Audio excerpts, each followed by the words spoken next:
Hey, Friday, everyone. We are back for another episode of the Tech Behind FinTech.com. My name is Nnamdi Osuagwu. I'm your host for today's show.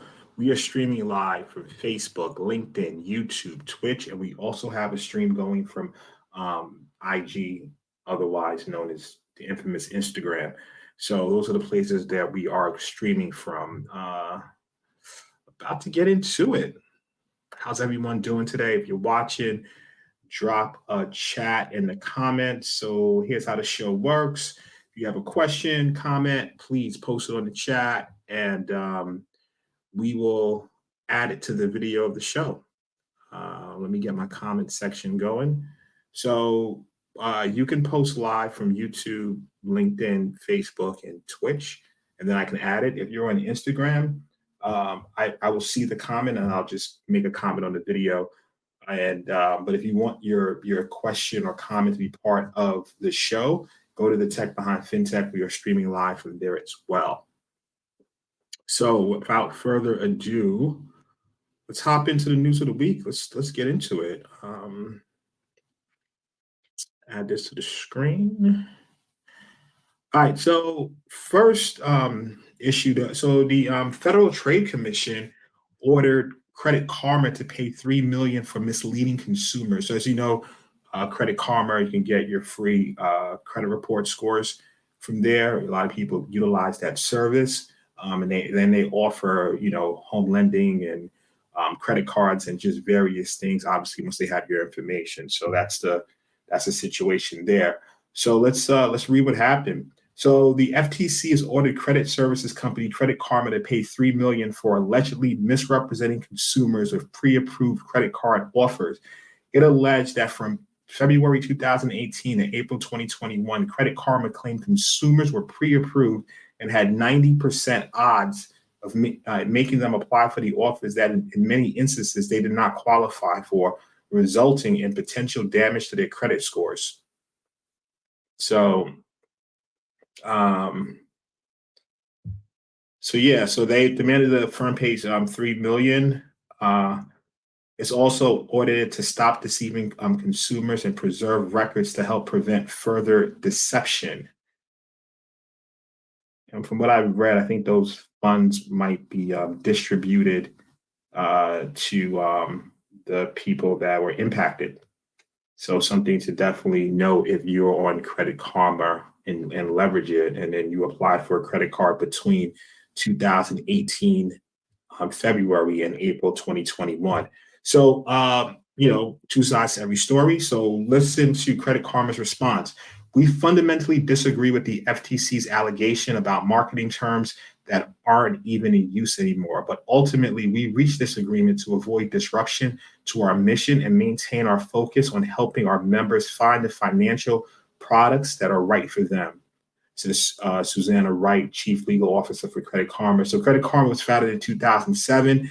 They currently, they claim to have 120 million members in the US, UK, and Canada. As I said before, it offers free credit scores and credit reports, as well as financial services such as identity monitoring, applying for credit cards, shopping for loans, auto insurance, savings account, and checking accounts through its bank partner, MVP Bank. So that's news article number one. Hey, so you go. Got Joe just joined, a couple of other people. We wave to them on IG. Cool. So let's move on to the next article. So if you want to see the articles I'm posting, you can go to actually the Tech Behind FinTech.com. I believe here. Okay. Old school, high school friend. Hey, just joined. All right. So let's move on to the next article.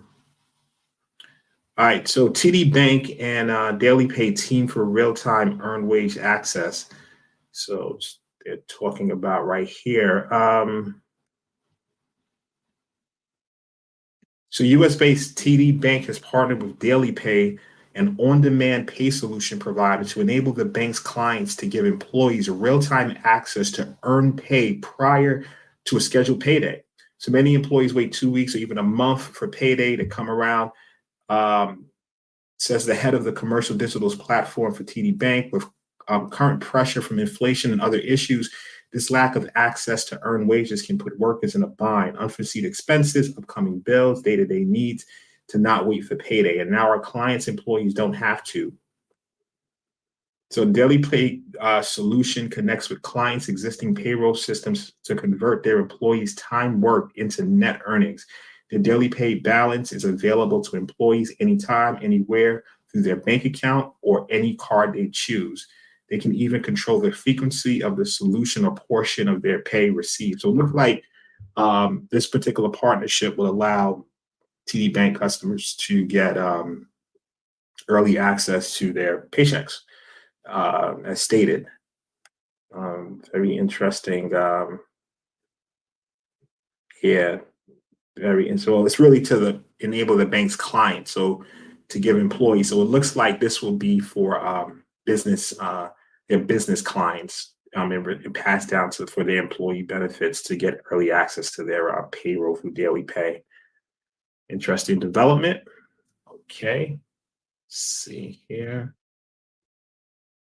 Next article. So FinTech analytics startup KlariVis signs first farmers bank and trust. Let's get into that.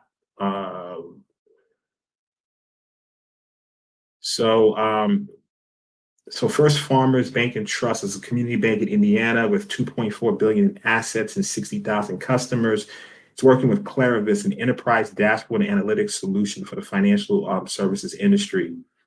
Having access to massive volume of data does not automatically correlate to having valuable insights, KlariVis notes. This value is found in being able to easily turn this cache of data into actionable insights that drive the institution's ability to serve its customers and its community, streamline operations, and ultimately compete with larger institutions and non-bank competitors, meaning like fintechs and things of that nature.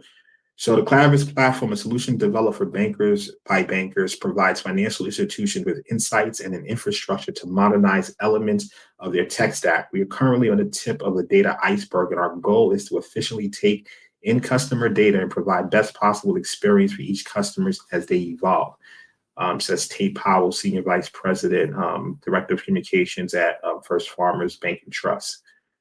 So, that's the big thing right now, right? It's like you start moving in a pattern where there's just so much data, but are people really fully leveraging that data? And that's really the question, especially when your tech stack may not be as modernized. So you're looking at community banks or certain legacy systems.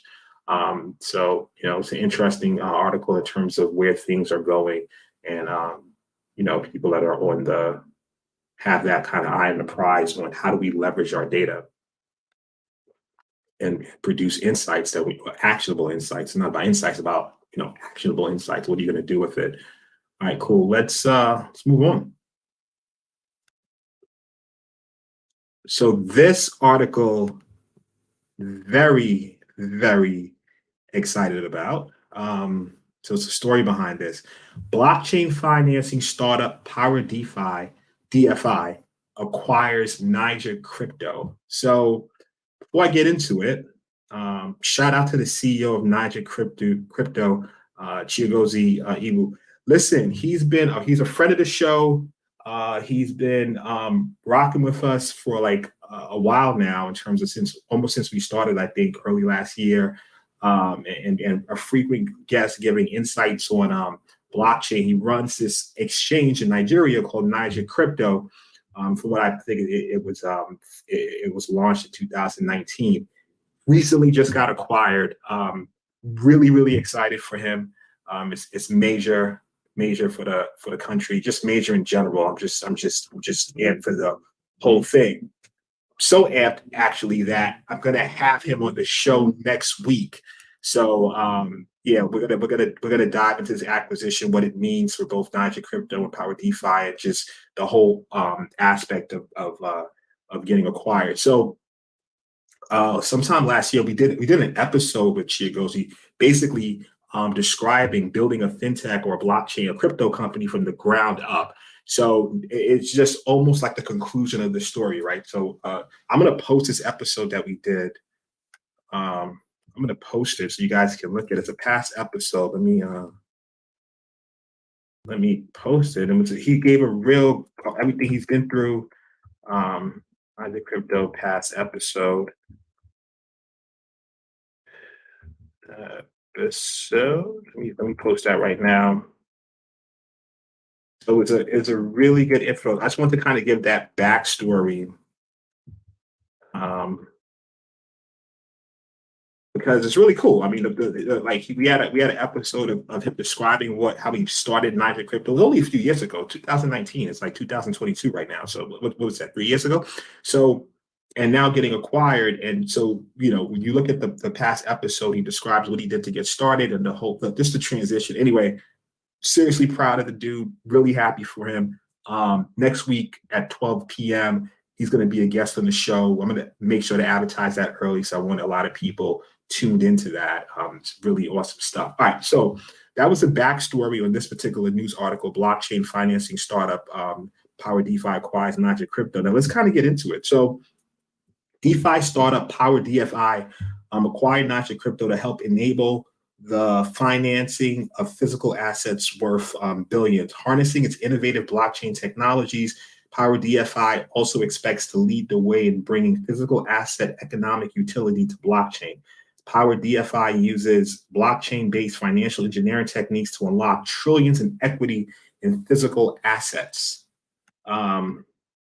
Here's a quote from the PowerDfi founder. This acquisition allows us to bring the future of financing vast amounts of critical assets to the blockchain. No other DeFi platform is making it possible for tokenized assets to be leveraged for staking, loans, and derivative creation. Large amounts of equity can now be unlocked and unfrozen because of the PowerDfi platform and its staking and lending protocols he added.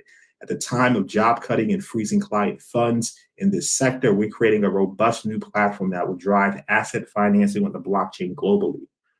So let's get a quote from Chigozie. PowerDfi's acquisition of Naijacrypto is a fit like a glove, synergistic arrangement in which the capabilities of each company perfectly meet the needs of the other, said Naijacrypto CEO Chigozie Iwu. So very interesting development. Like I said, for this particular news article, we're going to have him on the show next week, the CEO of Naijacrypto, to really talk about this acquisition and just conclude it. I mean, like I said, it's awesome watching founders and CEOs, start these companies, and then just watching the growth path. I mean, in this case, the acquisition, it could be IPO, it could be different things, but just watching them over the years and being, getting them on the show is it's really awesome. So back to PowerDfi, we're also building a derivative platform on the blockchain to help businesses hedge against native currency and assets exposure to exposure risk to global markets, Webb explains. He highlighted larger purpose is to make the $57 trillion shadow banking market more transparent and secure via blockchain. So, we'll have to definitely learn more about PowerDfi moving forward. So, it's really interesting. He said a Naijacrypto infrastructure will help offer exposures against utilities created on the PowerDfi and also add liquidity to such utilities. A quick glance at the beta version of PowerDfi shows that it leverages the Ethereum network in building out its services. This comes when Ethereum is transitioning to a more sustainable technological and validation method. A lot of projects are leveraged on top of Ethereum, just in general. All right, let's move on to the next article. All right, so listen, major patches this week came out. I think patch Tuesday is a common thing on Microsoft. 63 flaws were resolved for Google Chrome. 100 the version is 105. They updated patches as well. So like I say, tell everyone, updating your software is like seriously low-hanging fruit.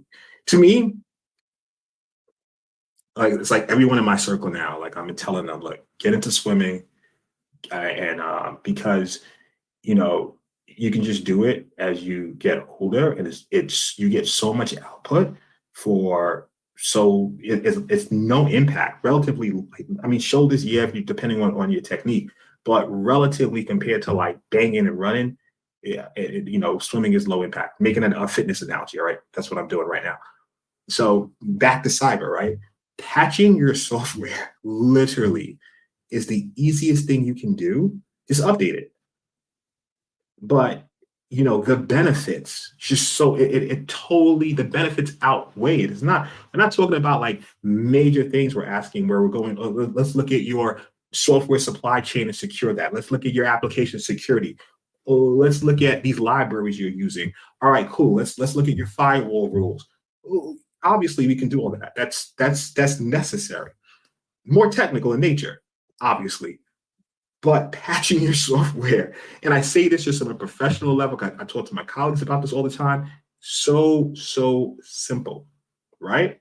But it can just reduce the amount of potential breaches that your company can suffer, especially when these threat actors take advantage of vulnerabilities that are on your system. So with that said, Microsoft 22, with it comes fixes for actively exploited Windows vulnerabilities, a total of 63 flaws. So definitely look to update those things. There's an actively exploited zero-day vulnerability that was fixed on Tuesday. Basically, Windows common log file system driver elevation of privileges vulnerability. An attacker who successfully exploits this vulnerability could gain system privileges. So on the Google side, for Chrome, Google announced the release of 11 resolved vulnerabilities, including 7 high-severity bugs reported by external researchers. 3 use after free flaws in the PDF component, and a 4th is use after free in Frame. So listen, and sometimes in the Google Chrome browser, it's a little update on your right-hand side. Just click the button, update it. Windows, run your patches, because I mean, so here's the deal, right? Vulnerabilities can exist in your system, but someone can then exploit those vulnerabilities and then take advantage of it to gain access into your system and take your data, do just all sorts of crazy things. So simple thing, just update your software. All right, so last article, hot off the press, literally hot off the press. This happened, or just announced recently. Uber is investigating a cybersecurity incident after a reported breach. So what do we know right now regarding the Uber breach? I'm sure it's going to be so many. Wow, just talking about it. Look, a LinkedIn user. Hi there. Any initial thoughts on the Uber news? Funny you mentioned.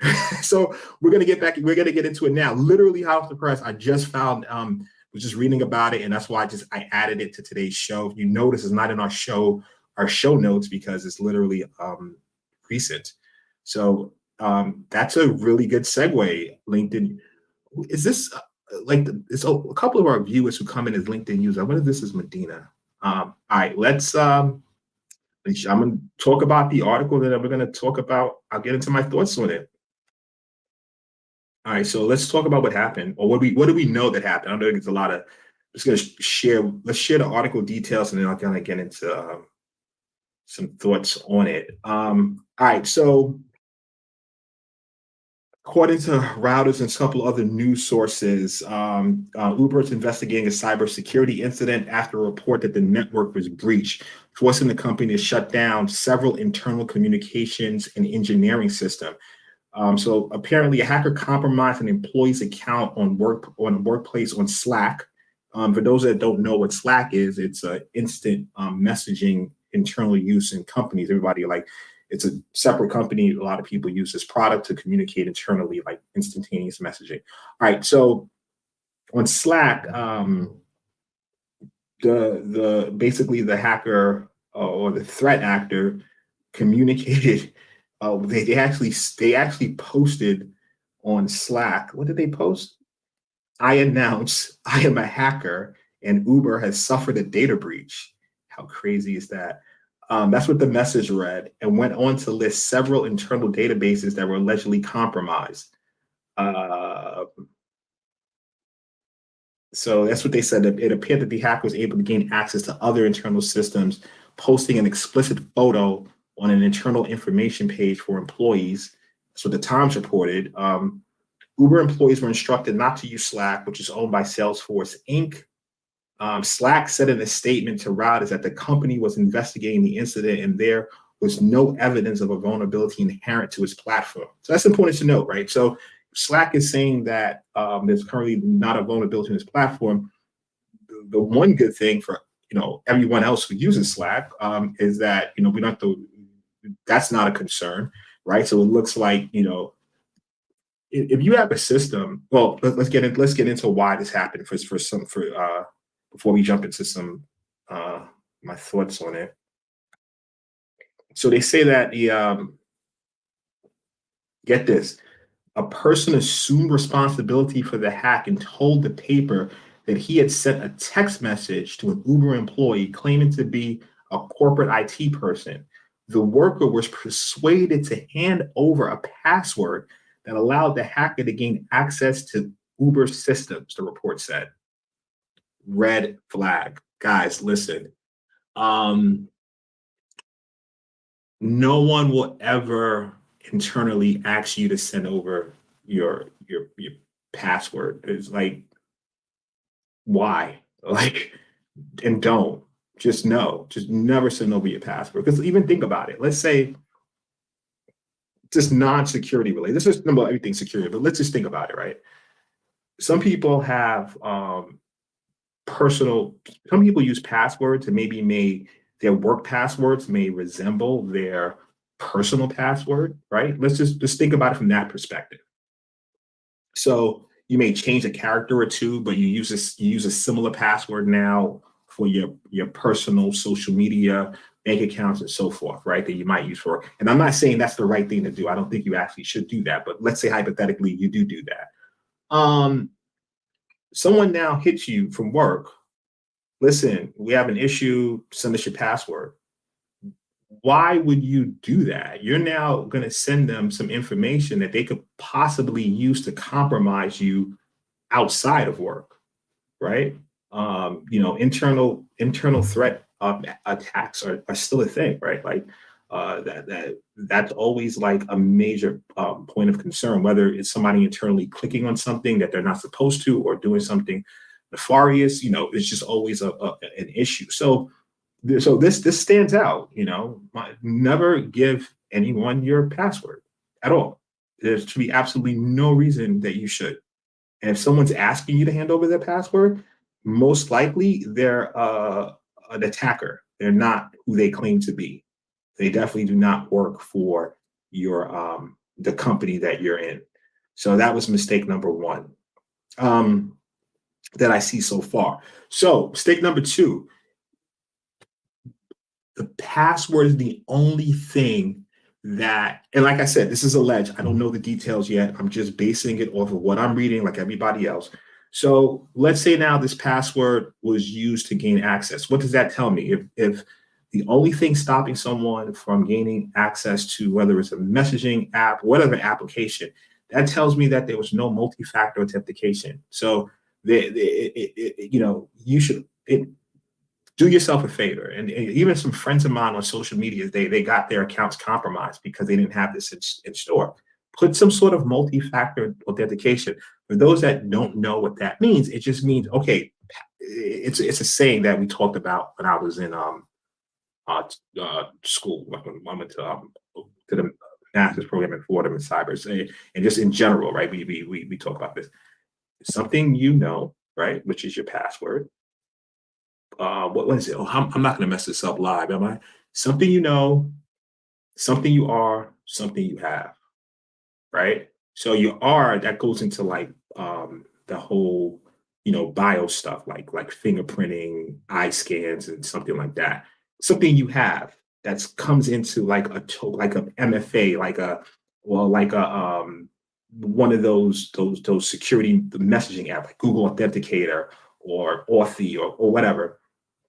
So that means, or even a text message, right? Hypothetically, you physically have that. So you put the password in, And then it's another aspect of authentication in which you'll say, okay, what's this particular code that's going to run out in X amount of seconds? It's something that you have that's physical. Usually, in most cases, those are the two that we see. I mean, you start going into higher security, it could be all three. It could be a fingerprint, it could be something. But just having one alone is not good. It's been cases where, okay, it can be, scanning your face or scanning your fingerprint, and then now something happens. I read cases previously where people got their a robber, a physical robber, got access to a person's bank accounts and crypto because they basically robbed them physically and then made them unlock their phone with their fingerprint. So having multiple layers of security and multiple levels of authentication is highly recommended, because just one, now a person can use that to gain access, especially with something like a password. So I mean, that's my initial thoughts based on what I read so far about this article, right? If that's the case, in which somebody handed over their password, this person was able to gain access just from that. And Uber's a public company, so I'm sure, and they have tons of resources, so I'm sure hopefully they had that in place. But I don't know. Just based on what I read, it just, when everybody's reading right now, right? Somebody accessed this attacker asked the employee for their password, they gave it, and all of a sudden magically they gain access. So that's what it tells me. But something might be there might be more to the story, obviously, and there's definitely going to come out what's happened, what's the impact, if data was stolen, because last time Uber was breached was 2016, and 57 million records, or 57. Let me get the exact number. I want to make sure I'm on point here with this. Hold on. Give me a second. I'm looking for it. Yeah, right here. So it suffered an attack in 2016 that exposed personal information of about 57 million of its customers and drivers. So that was significant. I definitely remember that. So currently, how does it affect the company overall? Shares are down 5% on Friday, but they're saying that's amid broader market, U.S. market decline. So it's not the only. Some of this particular breach or affected, but we don't know the full outcomes, and it's going to be more of the story recently just happened. So those are my thoughts on it. Last article of the day. All right, some more people. What's up, cuz? Just joined. Pick Josh. All right, cool. So that is it for the day. We're at 12:28. All right, so thanks for joining in, everybody. Really love doing this. See if there's any more comments. Cool. I don't think there's any more comments on the side we're going to post. So listen, next week we're going to have the CEO of Naijacrypto. They just got acquired. We're going to talk about that. Should be a really, really good show. He always brings useful insight. I posted a past episode where he talked about how he started Naijacrypto. So now talking about the acquisition, it's amazing, man. I'm really excited for my guy. Well, all that said, I wish everyone has a really, really great weekend coming up. And once again, happy Friday. Thank you for joining in. I'll usually stay for a couple of seconds if there's some additional comments that are going to be posted or questions. I don't see any on Instagram, so I don't see any on these platforms on Facebook, LinkedIn, YouTube, or Twitch. So at this particular stage, I'm going to end the show and get on with the weekend and get off the day. Once again, thanks for joining in. Catch you next week, same time, 12 p.m. Eastern Standard Time. We're live every Friday. Oh, we're going to announce it soon, but I think 7 episodes from now is going to be our 100th episode. So we have to do something like really special during the 100th episode. So it's just we're going to figure it out, and we're going to advertise it and do all that. So once I just throw that in the air. So that's a major, major milestone for us. All right. I think that's it. Guys, have a great day. Once again, thank you for tuning in. Really appreciate the support. Cheers.